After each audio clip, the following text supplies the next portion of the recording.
चांदी को लेकर एक सवाल अक्सर परेशान करता है। इतनी कीमती धातु, लेकिन इसकी कीमत ऐसा लगता है जैसे कहीं फंसी हुई है ना? तो आज हम इसी जाल के पीछे का पूरा गणित, पूरा डेटा समझने की कोशिश करेंगे। और देखिए, ये कोई मामूली विश्लेषण नहीं होने वाला। इसकी शुरुआत ही एक बहुत बहुत दमदार दावे से होती है। चांदी कमजोर नहीं है, चांदी फंसी हुई है। ये एक लाइन ही सोचने पर मजबूर कर देती है कि भाई, पर्दे के पीछे आखिर चल क्या रहा है। तो फिर सवाल सीधा है कि आखिर वो क्या चीज है जिसने चांदी को ऐसे जकड़ रखा है? और सबसे बड़ा सवाल, ये जाल टूटेगा कब? चलिए इन्हीं सवालों के जवाब ढूंढते हैं। तो चलिए सीधे इस विश्लेषण के दिल में उतरते हैं। एक सिचुएशन इमेजिन कीजिए। मार्च 9, 2026 की बात है। मार्केट में कुछ अजीब होता है। कीमती धातुएं, सोना चांदी एकदम से ऊपर जाती हैं, लेकिन फिर धड़ाम से नीचे। पहली नजर में तो यही लगता है कि अरे, डॉलर मजबूत हो गया, बस उसी ने रोक दिया। लेकिन क्या कहानी बस इतनी ही सीधी है? इस एनालिसिस का जो कोर आइडिया है वो ये है कि डॉलर की मजबूती एक दीवार की तरह चांदी के सामने खड़ी हो गई है, उसे रोके हुए है। पर जरा सोचिए, जब ये दीवार टूटेगी तो क्या होगा? ये थियरी कहती है कि कीमत सिर्फ बढ़ेगी नहीं, वो एक स्प्रिंग की तरह दबी हुई है जो टूटने पर ओवरशूट करेगी, मतलब एक जोरदार विस्फोट की तरह आगे भागेगी। तो ठीक है, ये जाल है, ये दीवार है, लेकिन इस पूरी पहेली को सुलझाने की चाबी क्या है? वो कौन सा टूल है जिससे सब कुछ साफ हो जाएगा? वो है सोना चांदी का अनुपात। जी हाँ, एक अकेला चार्ट जो हमें वो पूरी कहानी बताता है जो आमतौर पर नजर नहीं आती। अच्छा, तो ये गोल्ड टू सिल्वर रेशियो या सोना चांदी अनुपात है क्या भला? बहुत आसान भाषा में समझते हैं। ये बस ये बताता है कि 1 औंस सोना खरीदने के लिए कितने औंस चांदी लगेगी। सीधी सी बात। और अगर ये नंबर नीचे जा रहा है, मतलब गिर रहा है, तो इसका सीधा सा मतलब है कि चांदी सोने के मुकाबले ज्यादा तेजी से भाग रही है। और इस रेशो का इतिहास देखें तो बड़ा मजेदार है। 2020 में ये करीब 125 पर था, मतलब सोना चांदी के मुकाबले बहुत महंगा था।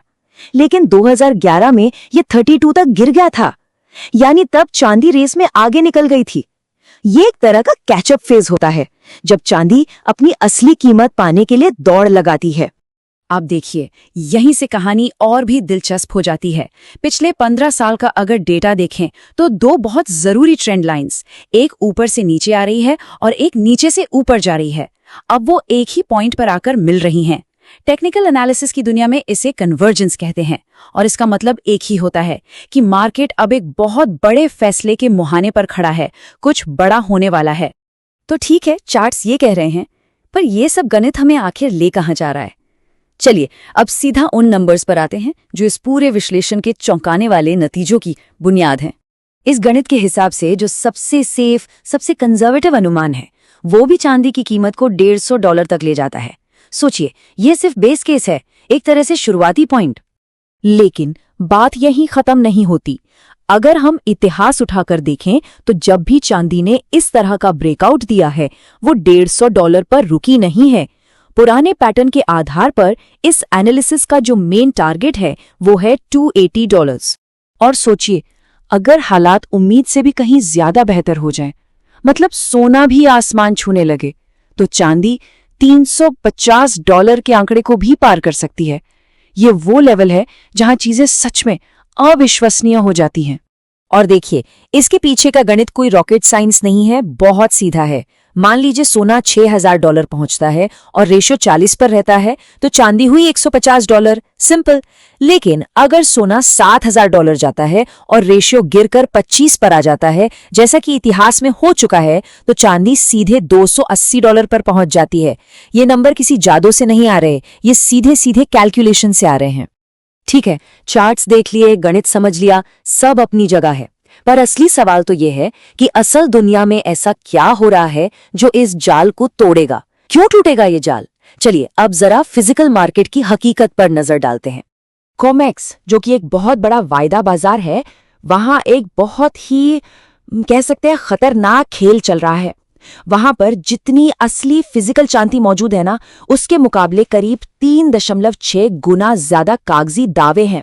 मतलब अगर कल को सब लोग अपनी चांदी मांगने आ जाएं, तो देने के लिए चांदी ही कम पड़ जाएगी। और मजे की बात यह है कि ठीक यही हो रहा है।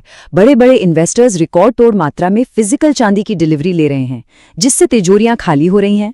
और जब असली माल ही नहीं बचेगा तो कागज के टुकड़ों के दम पर कीमत को कब तक दबाकर रखा जा सकेगा? ये नींव कमजोर होती जा रही है। लेकिन रुकिए, हर कहानी के दो पहलू होते हैं।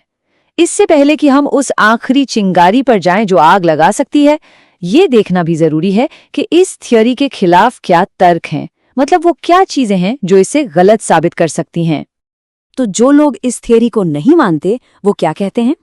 पहला तर्क, भाई कीमतें बढ़ेंगी तो और सप्लाई आ जाए भी, माइनिंग बढ़ जाएगी।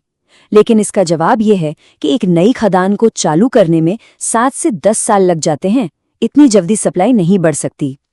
दूसरा तर्क, सेंट्रल बैंक्स तो सोना खरीदते हैं, चांदी कौन खरीदता है? इसका जवाब अब बदल रहा है।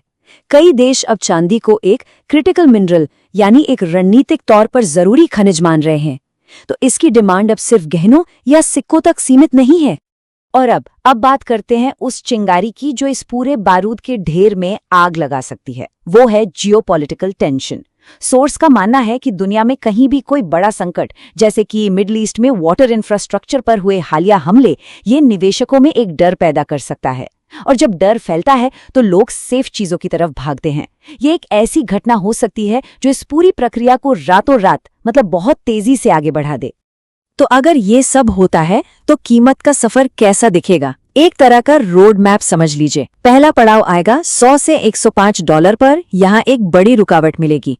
इसे पार किया तो अगली चुनौती $110-115 पर होगी। लेकिन असली इम्तिहान होगा $121 पर, जो इसका पिछला ऑल टाइम हाई है। अगर ये टूट गया तो फिर रास्ता खुल जाएगा। अगला स्टॉप होगा $140-150 और फिर आखिरी मंजिल $280। और आखिर में एक ऐसा विचार जो दिमाग को झकझोर कर रख दे। सोर्स ये कहता है कि अगर हम इतिहास की सबसे बड़ी, सबसे जोरदार चांदी की तेजी को भी लें और उसे आज की महंगाई के हिसाब से एडजस्ट करें, तो वो कीमत भी इस विश्लेषण के सबसे कंजर्वेटिव टारगेट यानी $150 से कम बैठती है। ये बात हमें ये सोचने पर मजबूर करती है कि क्या हम वाकई चांदी के इतिहास की सबसे बड़ी तेजी के मुहाने पर खड़े हैं।